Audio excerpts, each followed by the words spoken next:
un podcast más. Gracias al público que tenemos nuevo. Muchas gracias por venir, como siempre. Nunca les agradezco tanto, pero muchas gracias por estar Muchas gracias. tras bambalinas. Y muchas gracias a mis compañeritos, como siempre. Estar Gracias. acá Ay, gracias cada a 8 días ustedes. grabando este proyecto que pues nace del corazón. A ti por la edición, fotografía, producción, todo. Acá Y hoy tenemos una invitada súper especial, como siempre, como todos los invitados que les traemos a ustedes. Oiga, ¿y qué invitadazos hemos tenido en esta temporada? Sí, vamos, En esta vamos con esos temporada. invitados súper especiales. Sí. Y hoy tenemos a una doctora familiar, Alejandra Ramírez. Alejandra Ramírez. Bienvenida. Gracias. Ahí va Alejandra. Bueno, Alejandra, cuéntame cómo nació la profesión. Aleja, le gusta perdón. que le digan Aleja. Aleja, cuéntanos Entro en cómo. confianza. Ah, bueno, ya ¿Cómo en fue que confianza, Alejandra, empezó ¿cómo todo empezaste? esto? ¿Cómo el proceso? Señora Ramírez, ¿cómo le parece? Señora, doctora para usted. Sí, ya. Doctora Aleja. Bueno, ya. Bueno, inicialmente pues hice la carrera de medicina general y yo hice la carrera en Colombia en una universidad que de base tiene la medicina familiar. Son pioneros en medicina familiar. Entonces, al estar inmersa en este mundo, pues después de trabajar muchos años con médicos familiares, decidí estudiar. Y créanme que es algo muy curioso porque fue después de pandemia que tomé la decisión de hacerlo. Antes me gustaba mucho el área de pediatría. Entonces trabajaba con pediatría, trabajaba con niños en urgencias de pediatría. Y viene todo este proceso de pandemia en donde ya no hay un servicio de urgencias adultos, un servicio de urgencias pediatría, sino Todo háganle se a todo lo que volvió- se pueda, lo que Sí. maneje. Entonces salí de mi zona de confort. Entonces empecé a trabajar más de la mano con médicos familiares, con mis profesores de toda la vida. Y ahí fue cuando dije, vengan, ¿por qué no medicina familiar? Sí, es prácticamente lo que estoy haciendo y por donde me puedo Y ahí encaminar. te tocó volver a estudiar y todo. Sí, ¿Y qué es eso de medicina familiar? Porque uno dice, bueno, ya estudió medicina, pero ahora eres médico familiar. Sí. Explícanos un nosotros poquito. hacemos 6 años de medicina general, luego hacemos un rural y después de eso viene la especialización en medicina familiar, que fueron 3 años más de estudio.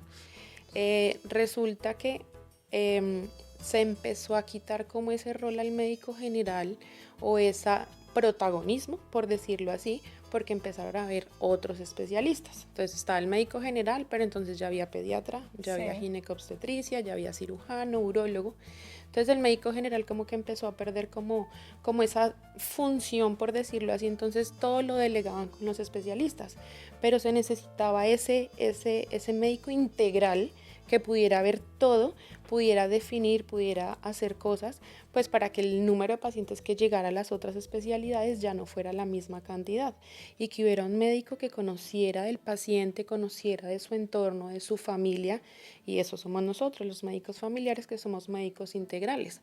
Entonces, por ejemplo, como existía antes el médico de la familia que iba y conocía al papá, a la mamá, al hermanito, a la niña, al abuelito y podía manejarlos a todos. Eso es lo que nosotros hacemos, tenemos la posibilidad de manejarlos a todos, conocer su entorno y teniendo en cuenta, claro, todo lo que es la parte biopsicosocial para poder dar un mejor manejo. Ok. Súper bien. ¿Qué importancia tiene la relación a largo plazo con los pacientes en la medicina familiar, en este caso? La idea del médico familiar en que sea ese médico de familia es que al conocer el paciente yo puedo a largo plazo hacer tratamientos, pues hacer manejo preventivo. Entonces, si yo conozco esta familia, conozco los niños, conozco los adultos mayores y sé qué patologías tiene, el abuelito es diabético, es hipertenso, es paciente renal, entonces desde eso yo puedo partir con los adultos jóvenes o con los niños y empezar a hacer programas de prevención. Entonces, si yo sé que en esta familia hay un abuelo diabético, yo ya empiezo a coger a los papás y a los niños, vengan, estilos de vida saludable, no consumo de azúcar, actividad física, y de esa manera empiezo a hacer esa prevención para que cuando esos niños sean adultos no tengan ese riesgo tan alto de ser diabéticos como lo tendrían si no empiezan desde chiquitos a hacer esa prevención. A mí me acuerdo de algo porque a mí de niño me decían como, oye, tú vienes de familia diabética, ten cuidado, como no consumas tanta azúcar ni nada, pero me lo hacía mi mamá, mis papás, como la mamá por parte, pero es como un método que ustedes usan ahora, pues Sí, más. pero es que mira que qué pasa con los niños. A veces les dicen como los abuelos, vengan, no coman azúcar, pero no lo hacen, no prestan como esa atención. Entonces hay que entrarlos a programas de crecimiento y desarrollo, valoraciones nutricionales y ya uno también desde la consulta, al hablar con ellos, porque los niños ahorita, 5 o 6 años, son supremamente conscientes de las cosas y uno les habla y ellos entienden. Entonces sí, ya hay un tercero que les dice, ven, tú tienes problemas en la familia de obesidad, hay que empezarnos a cuidar, hay que empezar a manejar dieta, no dieta de quitar todos los Sino comer alimentos, mejor. no, es comer mejor, es un Crear consumo de hábitos. alimentos saludable y crear hábitos. Y también empieza uno como padre a manejar esa función, entonces no es que como él tiene riesgo, entonces le quito a él y nosotros no, porque igual el riesgo está en la familia, ¿sí? Pero entonces empiezo a crear esos hábitos de que para todos comemos igual. Claro. Es como lo que pasa en algunos hogares, por ejemplo, no, es que el abuelo es diabético, entonces al abuelo le sirvo sin azúcar, no le doy gaseosa. No, porque es que si tú estás al lado comiendo, tomando gaseosa, comiéndote una hamburguesa, pues el abuelo se antoja. Sí. Entonces es algo que se debe generar en Claro, familia. claro. Ya tiene mucha Doctora lógica. Qué Aleja, bueno. ¿cuáles son los principales factores que afectan como el núcleo familiar? ¿Cómo es lo que más Lo que suena? más está afectando en la salud de la familia, ¿qué es eso que más está Ahorita, perjudicando? bueno, en cuanto a alimentación, a veces podemos encontrar que por el salir rápido de las cosas, mucho consumo de cosas ya precocidas, Procesadas. procesadas. No, y acá eso. vivimos en un país que, No, acá que todo es que todo es congelado. mira, Ya yo procesado. llegué con 40 libras, 60 libras menos, y mira. No, Sí, eso claro. por ejemplo es un riesgo, pero hay que ser consciente de que si tengo ese riesgo, tengo que compensarlo, pues obviamente comiendo mejor, pero haciendo ejercicio, haciendo actividad física. Entonces, por ese lado una cosa. Otro factor que hemos evidenciado para alteraciones tanto de algunas patologías es, por ejemplo, todo lo que se vino después de la pandemia. ¿Y qué fue Tenemos eso? Sí. problemas de depresión, Ok. problemas de ansiedad, entonces aumento de violencia intrafamiliar. Entonces, ¿qué pasa? Que eso se refleja en otras cosas. Entonces los niños con ansiedad empiezan a comer más y eso los puede llevar a un proceso de obesidad, Claro. sobrepeso, obesidad. O se van para el otro extremo. Entonces no comer. Exacto, dejan de comer o comen y ya no les gusta o bueno, hacen cualquier cosa. Por ejemplo, los niños que empiezan con bulimia y todo eso. Con Entonces, bulimia, anorexia. Y la pandemia nos dejó mucho de eso. Otra cosa, el sedentarismo. Como no podíamos salir, entonces que empezaron todos los niños a refugiarse o en comer y estar pegado a pantallas. Claro. Entonces, todo eso es lo que también tenemos que entrar a tratar, a empezar a mirar cómo lo vamos mejorando, crear programas de prevención.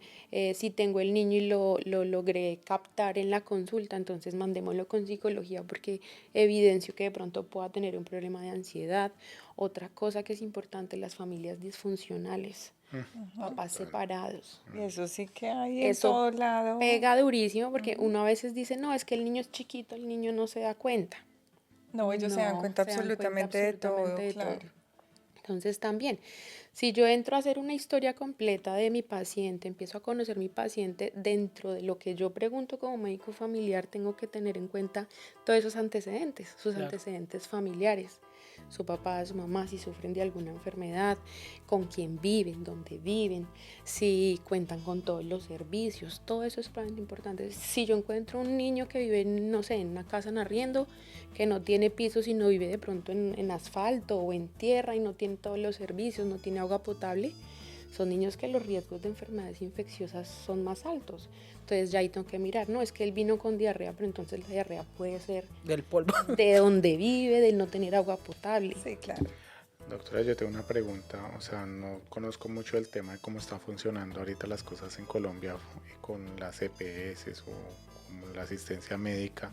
¿Uno puede solicitar un médico familiar o cómo funciona? Sí, pues ahorita digamos que las EPS siguen funcionando, digamos que uno está adscrito a una EPS y de acuerdo a su EPS lo atienden en IPS.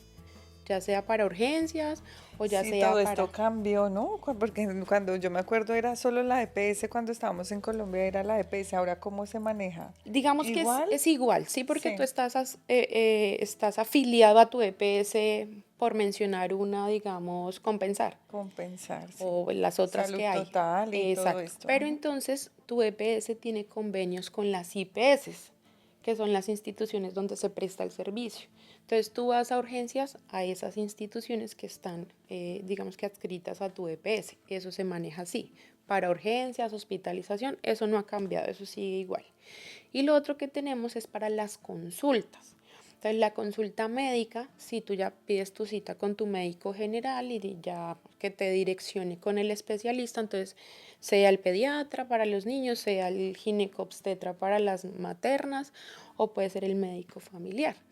Hay controles de pediatría que los hacen los médicos familiares, hay algunos controles en ginecología que pueden ser hechos por médicos familiares.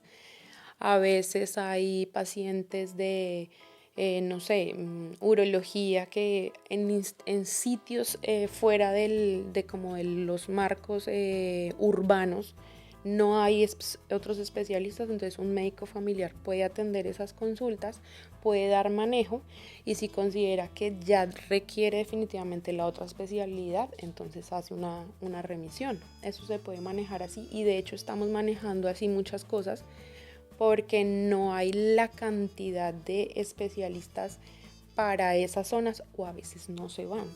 Sí, porque no es fácil que te digan a ti como, no sé, urólogo, no, vete al pueblito más chiquito y es muy difícil también por volumen de pacientes. Entonces, lo que se está haciendo en algunas entidades es que se hace manejo de consulta por médico familiar, resuelve lo que más se puede, lo que, sí, siendo integral, hace el manejo a lo que puede resolver y lo que definitivamente necesita otro especialista si ya lo deriva. Lo remite.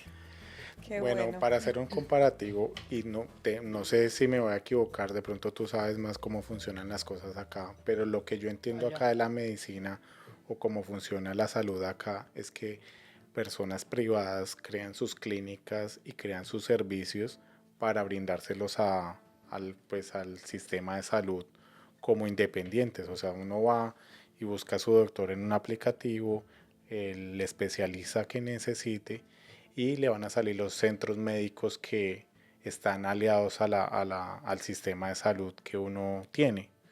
Entonces creo que así se maneja más como privado del Sí. que crea la clínica, pues en general de Sí, lo que porque necesita. sí, lo que yo te entiendo ahí es que aquí hacen es buscando especialista, buscan el especialista y buscan los centros. Sí, eso. Generalmente en las EPS lo que hacen es que tienen su cita con el médico general Y él es el que y lo él remite. solicita la especialidad y la EPS le asigna la cita con el especialista. ¿Le autoriza o no? Le autoriza. Sí. Bueno, acá es Alargan más medio, la cosa, acá ya. es medio parecido, pero pues es como más directo. Entonces uno va donde el médico que lo trata a uno siempre, él le dice, no, tú necesitas ir a, no sé, Al al dermatólogo. dermatólogo. Entonces él le dice, yo trabajo con tal, pero si tú quieres ir a otro, pues está Sí, bien. acá es como Ellos simplemente se diferente. pasan la nunca he ido. información y ya está, y ellos le hacen el cobro al sistema de salud. Sí, funcionaría más como no lo privado, sino como las prepagadas allá. Eso Exacto. funcionaría más como las prepagadas. Exacto. Una pregunta que yo tengo acá que nos es muy funcional aquí para las personas que estamos viviendo en Miami es que, por ejemplo, acá nosotros no sabemos muchas veces diferenciar qué es una urgencia y qué se puede atender en una consulta general. Entonces yo quisiera que tú como médica como que nos des esa asesoría porque uno dice, bueno, uno acaba un hospital y una factura médica acá es súper Supremamente costosa. costosa. Entonces la idea de estos podcasts es para que la gente se eduque, que es una emergencia vital, cuándo ir a urgencias, cuándo no, cuándo puedo ir una cita, o sea, en tu caso es como una medicina general. Nosotros acá tenemos algo que se llaman las urgent care y depende del seguro de salud, entonces tú puedes solicitar una cita el mismo día Las que hacen por o telefónicamente. Acá tenemos medicina. Eso nos podría funcionar como una cita prioritaria ya en Colombia, Exacto. es importante que te vea un médico pero no es tan urgente como para que te vayas a un servicio Y de por ejemplo, ahí urgencias. nosotros, para acá, para los que están escuchando, viendo este podcast, ¿qué es una urgencia? Pues que una urgencia es lo que pone en peligro la vida de una persona. Ujú. Entonces, hay que tener en cuenta, por ejemplo, niños. Entonces, Sí. un niño pues puede ser obviamente un accidente o Sí. niños que, por ejemplo, ya llevan enfermos varios días y que ven que no mejora. Entonces, digamos, empiezan con un cuadro de resfriado, ¿ya? Sí, sí. Entonces, uno puede manejar ese cuadro de resfriado, puede tener un cuadro febril unos días y uno hace su manejo con el antipirético, que aquí es el Tylenol. El Tylenol, sí, o Entonces el uno puede Motrin. manejar con eso inicialmente, maneja sus síntomas de resfriado y ya. Pero por ejemplo en los niños empieza uno a mirar cuáles son los signos de alarma para poderlos llevar a urgencia. Entonces si uno ve que tiene fiebre, que va más de 3 días y no mejora con el antipirético y es persistente, uno dice, bueno, ya necesita una valoración médica. Que está con un cuadro respiratorio y tiene signos de dificultad para respirar. Entonces ese niño que empieza a hacer una cosa que se llama el aleteo nasal, y es que cuando respira abre la ala de la nariz, que puede hacer cianosis, que es cuando se ponen los labios moraditos, o que en el pecho que hace tirajes, que es cuando respiran, hace hundimiento de las costillas. Entonces esos signos de dificultad para respirar, esos signos de alarma es lo que deben conocer las mamás y decir, en este momento el niño hay que llevarlo a un servicio de urgencia sí o sí. ¿Y eso es de 0 a qué? ¿A 5 años más? Pues es de 0 a 5 años, digamos, la urgencia, pero igual, un adulto te puede hacer tirajes, un adulto te puede hacer cianosis, puede tener silbadera de pecho y requiere un manejo por urgencias. Si requiere sí o sí, vayan Sí. a urgencias. Sí. Ok. Por ejemplo, con cuadros de vómitos, cuadros de diarrea, no sé qué tan frecuente sea aquí, pero por ejemplo si vomitan todo lo que comen o si hacen diarreas, más de 4 o 5 diarreas en una hora, o que están deshidratados, que es cuando tienen la boca seca. Sí, uno cómo saber si uno es un niño o uno mismo está deshidratado. ¿Cómo Por se ejemplo, sabe? los ojos se hunden. Cuando han vomitado mucho, tienen diarrea, hay como una marcación acá debajo del ojo, entonces uno le dice ojos hundidos. Los niños chiquitos que empiezan a llorar y no salen lágrimas. O que uno le mira la boquita y la lengua está seca. Entonces uno dice, bueno, o que dejan de orinar por más de 6 horas. Que uno dice, bueno, es bebé, el pañalito sigue seco y nada. Entonces uno dice, no, se está deshidratando y requieren manejo por urgencias. Ok, Interesante. hay puntos a anotar. Doctora, yo tengo una pregunta como más personal. El tema del ideal de cómo se debería manejar la medicina familiar en Colombia, ¿cómo sería para ti? Bueno, ahorita estamos haciendo muchas cosas en la medicina familiar y nos estamos metiendo no solo en la parte de comunidad, porque el médico familiar es el médico de la comunidad, sino que también estamos entrando en toda la parte de hospitalización para poder dar ese enfoque al paciente desde la hospitalización. Sí. ¿Con qué función? De que si yo tengo un paciente que es hospitalizado, por ejemplo, un adulto mayor, más de 65 años, y lo hospitalizamos por una infección de vías urinarias. No solo quedarme con que está hospitalizado por infección de vías urinarias, sino que ya tenerlo como en el radar y decir, bueno, este paciente es adulto mayor, digamos, es hombre, entonces dentro de esa edad tiene riesgo para hipertensión, tiene riesgo para diabetes, tiene riesgo para cáncer de próstata. Entonces yo ya como encasillarlo en esta edad, estos factores de riesgo, y para el momento de poderlo dar de alta de la hospitalización, enfocarlo. Mira, debes ir a tu EPS, te tiene que ver tal médico, lo ideal es que te hagan estos exámenes como para que entrarlo en esa fase de prevención y de tamizajes y que él arranque por ahí. No que salga al servicio de urgencias, me dieron el antibiótico, me bajaron la infección y ya. Si quiero ir al médico, volver o hacerme exámenes, no tengo ni idea porque no sé. Entonces ahí ya, eso es un proyecto muy bonito que estamos haciendo en la clínica en la cual trabajo. Y es precisamente para eso, para que cuando el paciente salga, dependiendo de su edad, enfocarlo hacia qué tamizajes debe hacerse de acuerdo a su edad. Y no solamente para el adulto mayor, sino también empezar a mirar con los niños. Entonces, de acuerdo a la edad, qué exámenes se le deben tomar a esa edad, los controles que debe tener, si ya debe tener control que con el odontólogo o si es nutricionista, y poder hacer ese enfoque desde la salida. Como tratar de articular la parte de hospitalización con la parte de consulta externa. Porque a veces uno salía a hospitalización y cita de control en 8 días. No te decían nada más. Y ya, se te pasó la infección y ya, chao. Exacto. Y a veces y no sabes si se pasó. es que eso suele ser también muy no sé si muy colombiano, de que uno le mandan un tratamiento médico De antibiótico. de antibiótico, lo que sea, y uno se toma 3 y ya se siente mejor y lo deja. Dejó de tomar. Y suspende.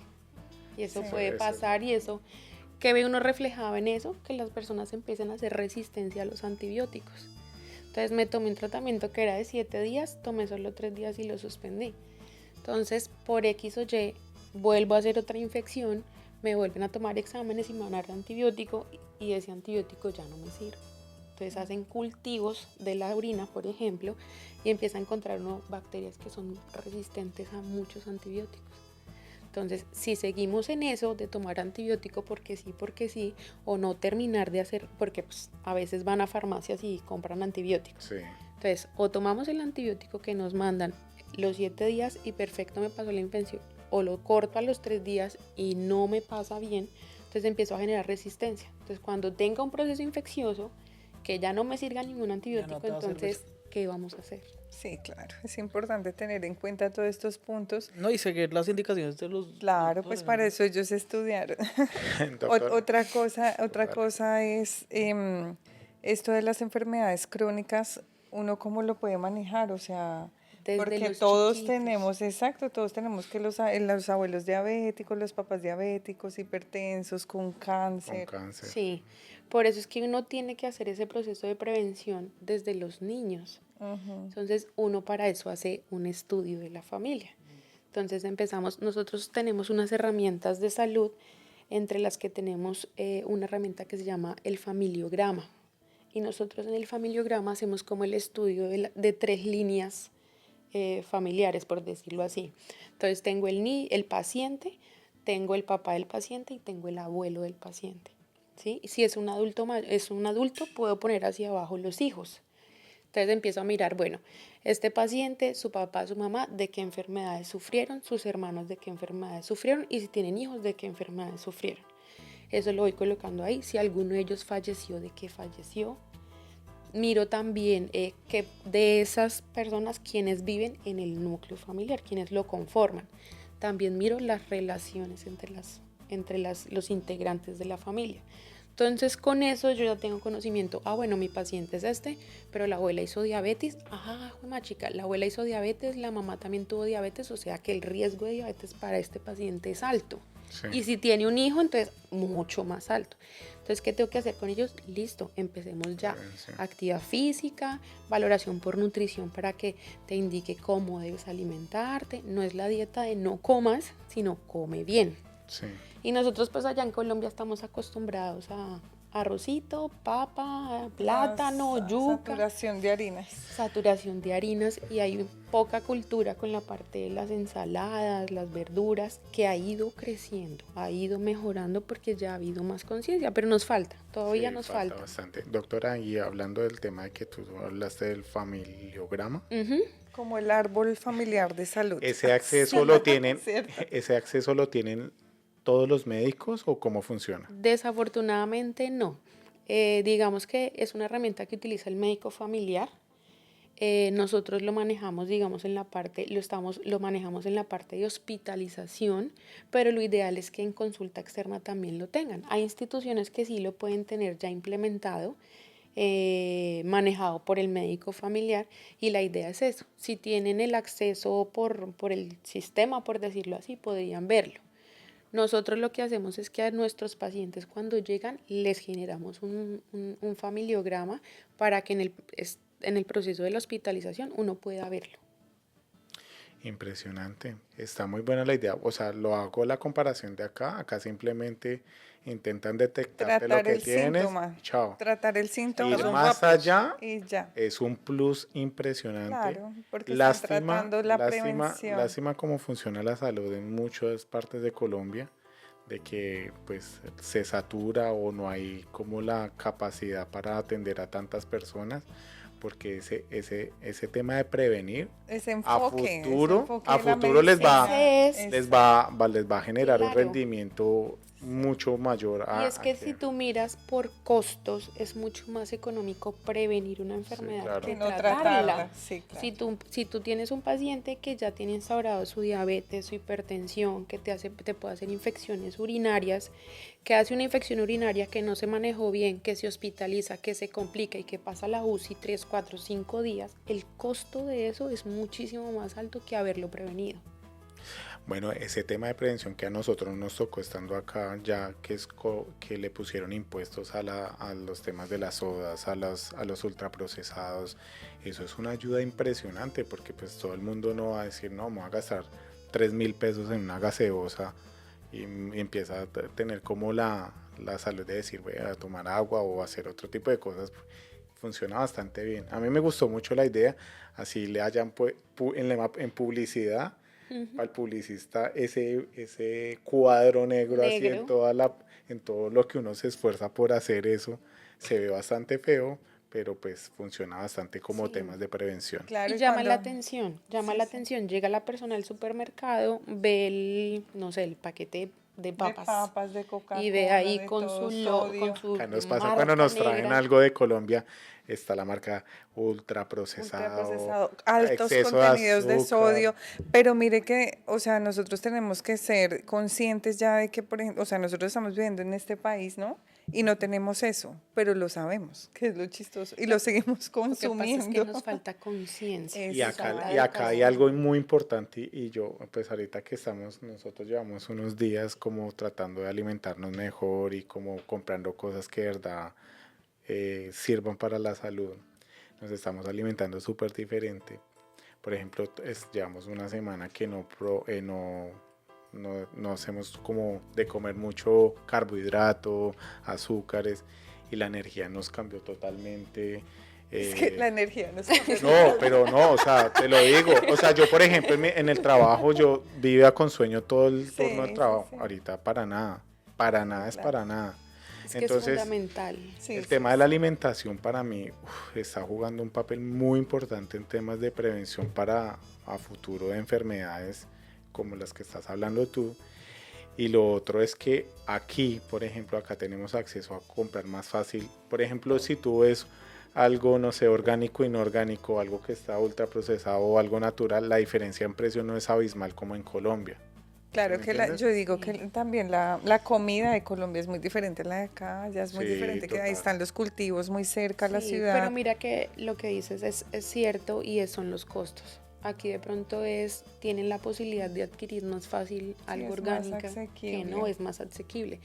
A veces allá uno Acá los trata... costos son elevados ahí. Pues, Es que si tú compras orgánico en Walmart, vete a digamos a Un un Whole a Foods. un Mil, a un Whole Foods, eso sí venden la comida. El orgánico de Walmart no es sí, pero quiero es decir el- que, o sea, si tú te vas a Whole Foods a comprar algo, o sea, a futuro, es que estamos hablando a futuro. Si tú compras algo ultraprocesado o algo natural o orgánico en este caso, es que está previniendo algo a futuro. Sí. Es más barato comprar ahorita algo más sano Y no después y después comprar la tratar pastilla algo de la de- diabetes. acá es caro de volverse... sí. consumir, o sea, comer bien como uno debería comer acá es caro también, güey. O sea, no es Pero, es que sea sí, barato. no. Es tratar de Pero de mira hacer que la se elección, consigue, se sí. consiguen los sitios. Bueno, nosotros estamos ahorita aquí de visita, pero igual tratamos de cocinar, ahí sí como dicen, cocinar y busca uno los sitios donde consigue las verduras para hacer ensaladas y todo, pues no irse tan no sé, a los supermercados grandes, sino hay sitios donde podemos encontrar. Sí, aquí todavía hay eh, muchos sitios donde todavía se vende la verdurita, Exacto. exacto. El como- factor que juega acá importante, por eso es que hay archimillonarios como las marcas que ya conocemos de hamburguesas, de sodas, de comida rápida, es el tiempo. Pues acá uno todo el tiempo Claro, está todo el como tiempo está trabajando. a toda. Pero mira que uno, esa es una mentalidad que uno tiene, uno en Colombia Pero te digo también una trabaja. cosa, en Colombia uno trabaja. Igual. Son horarios largos, porque, dime. Sí, Claro, la por lo verdad, menos sí. no tiene nada de almuerzo. No, pero es también de acá cómo uno también. aprende a manejar esas cosas, porque incluso en el también caso, dan. en el caso mío, No, a mí no. trabajo, tengo un horario de 7 de la mañana a 5 de la ¿Ustedes dónde tarde. viven? Sí, sí. Fuera de eso tengo hijos. Entonces, nosotros con mi esposo, pues hacemos la comida en la casa y de eso llevamos al otro día al trabajo. Sí, claro. ¿Por qué? Porque uno con eso sabe lo que se está comiendo saludable, lo que uno mismo prepara y está ahorrando. Sí. Porque el gasto del diario de consumir almuerzo todos los días por fuera de la casa, Sí, y fuera de eso que por la rapidez, entonces me como hoy una hamburguesa, entonces todo lo fácil con no. Coca-Cola y... bueno chicos, para redondear ya el tema, que ya estamos extendiéndonos mucho, muchas gracias doctora por todas las recomendaciones. ¿Qué recomendación nos daría a nosotros que estamos por fuera del país de nosotros, como en esas emergencias, como lo dijo Lady anteriormente, que acá las cuentas médicas son absurdas? ¿Qué recomendación le darías a alguien como para prevenir, primero que todo, algo grave? Y segundo, pues que si pasa algo grave, ¿cómo es la mejor forma de actuar? bueno, Llamar al 911. 911 y pagar Y pagar. $50,000. Bueno, Sí. definitivamente en la prevención está la clave. Si yo soy juicioso, hago actividad física, aquí hay muchos sitios donde puede uno hacer actividad física. Sí, acá el gimnasio es súper barato. Entonces, en los parques en los también parques. hay. Es que mira que Ya. ni siquiera es ir al gimnasio. Sí. Es el que tú salgas en las mañanas y si tienes un parque cerca de la casa o incluso aquí frente, que camines media hora todos los días. Sí. Y a medida que van pasando los días, haces el paso un poquito más acelerado. No necesitas pegarte pues una maratón corriendo un montón, ni necesitas ir a gimnasio todos los días. Tú puedes hacer tu actividad física media hora todos los días, caminando a un paso firme, justo, todo, y ya con eso empiezas a mejorar. Entonces, actividad física supremamente importante. Por lo menos, Por lo menos. 3 veces a la semana. más o menos 5 veces a la semana, media hora. ¿Sí? Entonces, con esos 5 días estás bien. Y adicional a eso, come saludable. Entonces, ¿qué pasa? Uno que o son las harinas, o nosotros los colombianos comemos mucho arroz. No sé si aquí... Sí, igual. No trae Igual. las tradiciones culturales. Exacto. Eso Y no uno- se va. Que todos nuestros platos típicos, la mayoría Son tienen. de ¿Cuánto arrocito. comes de arroz? ¿Cuánto sirves de arroz en el plato? Sí, claro. Medio plato de arroz. Sí, la cantidad. Exacto, ¿no? Bájale a un cuarto del plato de arroz y que medio plato sea ensalada. ¿Ya? Sí, y sí, tienes sí. tu proteína. Entonces, sí, tu sí. proteína, tu arrocito, tu ensalada o tus verduras, y eso nos va a empezar a mejorar la parte de la alimentación. Y si nosotros lo hacemos y educamos a nuestros hijos a que coman así desde chiquitos, vamos a mejorar El su cambio, futuro. claro. Y saben algo importante que me pareció acá, que la doctora Aleja nos dio, eso de tener en cuenta como el árbol genealógico de la salud. Si yo sé que mi mamá es diabética, no puedo estar comiendo todos los días dulce. Si yo sé que mi papá sufrió de cáncer, tratar de hacerme como los chequeos médicos por mi parte, porque nosotros no tenemos acá un médico así como está en Colombia, que qué chévere esa especialidad familiar, sino hacerlo por nosotros mismos, por nuestra cuenta. Entonces yo sé, por ejemplo, tu papá no sé qué sufría, entonces yo mismo me hago cargo y voy, saco mis controles, mis tus citas controles, y me hago mi chequeos. control, me hago mi arbolito ahí como tú nos acabas de indicar, perfecto. Me hago mi árbol genealógico de la salud y me ayudo ya que no Claro. tenemos esa Y posibilidad. si estás casado, entonces ya metes ahí a tu esposo. Y a las niñas, Claro, ¿no? Por entonces tu ejemplo. esposo y los papás de tu esposo y abajo las niñas. Entonces, en tu familia no sufren de nada, pero de tu esposo había hipertensión. Entonces, ya sé que aquí abajo hay riesgo de hipertensión para las niñas, entonces empiezo a disminuir consumo ¿De sal? de sal, sobre todo todos esos paquetes y todo eso que trae exceso de sodio, eso es lo que más daño hace. Exacto, que bueno, esto se Bueno, podría y acá- extender para cada enfermedad, Pero ¿no? muchísimo. Artritis, artrosis, Y que en este cáncer. país, vuelvo a reiterar, este país es muy facilista y muy barato. Ir a McDonald's vale $2, $3. Sí. Comprar gaseosa, hamburguesa y papas. Y a veces en promoción uno va con el celular y le sale la segunda gratis. O sea, la facilidad para uno comprar acá es Pero sí, demasiada. comida que daña y es... Y es acá literalmente rápida. Tú pasas en el carro, pides y en la ventana te Ya te entregan dan. y chao. Sí, sí, sí. Entonces la gente por esa facilidad cae en la que La acá hay tentación. mucho sobrepeso. No sé Claro. si en Colombia en qué categoría de sobrepeso estamos en el Sí, mundo. también hay sobrepeso. Pero por también el hay, arrocito y la papita. pero vamos a eso, al arroz, a la papita y a la yuca. Es que, bueno, yo no sé si lo nombré en capítulos pasados, en episodios pasados, es que nosotros la tradición nos trae mucho, por ejemplo, cuando yo hablo con mi mamá siempre ¿qué hizo hoy? sancocho, sudado, frijoles, sancocho, sudado, frijoles, sancocho, ya ese es el menú del colombiano normal. Sí. Unos sudados, que es lleno de arroz, papa, yuca, arepa, de todo. Va los frijoles ya no les gusta solitos, sino con arroz, claro, aguacate, unos chicharrón. frijoles No, sin no, no, arroz. les gusta con todo. Y Pero- chicharrón encima. Chicharrón. Pero sí, Entonces, o sea, es la idea de estos podcasts, de estos episodios, es que tomemos Conscientes. conciencia Conciencia. es lo de más que importante. Aleja, gracias por acá, por estar con nosotros y hacernos conscientes de que nos hagamos cargo de nuestra salud, de que no esperemos a tener una enfermedad Claro. para ir al médico, sino que Y están ya, por ejemplo, de abuelitos con 8, 9, 10 medicamentos. exacto, Entonces, eso me la idea parece es no terrible llegar a tomar eso. pastillas. donde yo trabajo hay una persona diabética que le han ido cortando las piernas y esa transición es heavy. Es complejo. Muy heavy. Porque eso pasa en los pacientes diabéticos. Nosotros decimos la diabetes es una enfermedad, es un enemigo Uy, silencioso. sí, es Tú no te terrible. das cuenta hasta que ya está instaurado y ya tienes daños. Y la diabetes daña los ojos, daña los riñones, daña la circulación. Entonces por eso es que a veces los pacientes diabéticos pierden sensibilidad en las piernas. Pueden tener heridas y no se dan cuenta. Cuando pum, una infección y la infección está tan Invasiva. avanzada que a veces con medicamentos no se puede controlar y termina uno generando, pues haciendo la amputación de la extremidad.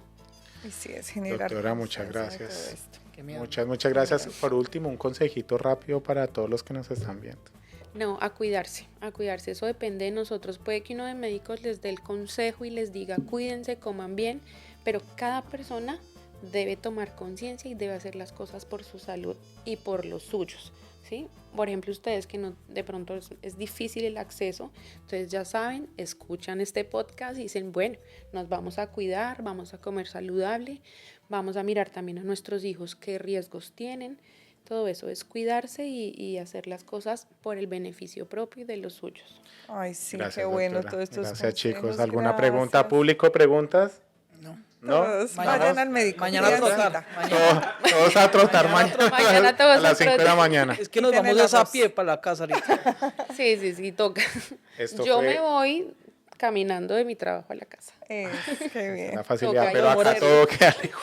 Sí, aquí Más quedan las grave. distancias, son muy... Sí, acá las no podemos distancias hacer son esos absurdas. chistecitos. Raza, Ay, qué eso fue rico, la doctora gracias. Alejandra. Muchas gracias. Gracias, En gracias. serio a ustedes, que, muchas gracias. que estos programas a mí me llenan de energía porque son muy a propósito para que la gente de verdad coja conciencia. Para que todos Para que nosotros acá bueno, aprendamos también todos nosotros. vamos aprendiendo. Muchas gracias, doctora. Gracias. Ok, Raza, gracias. Gracias.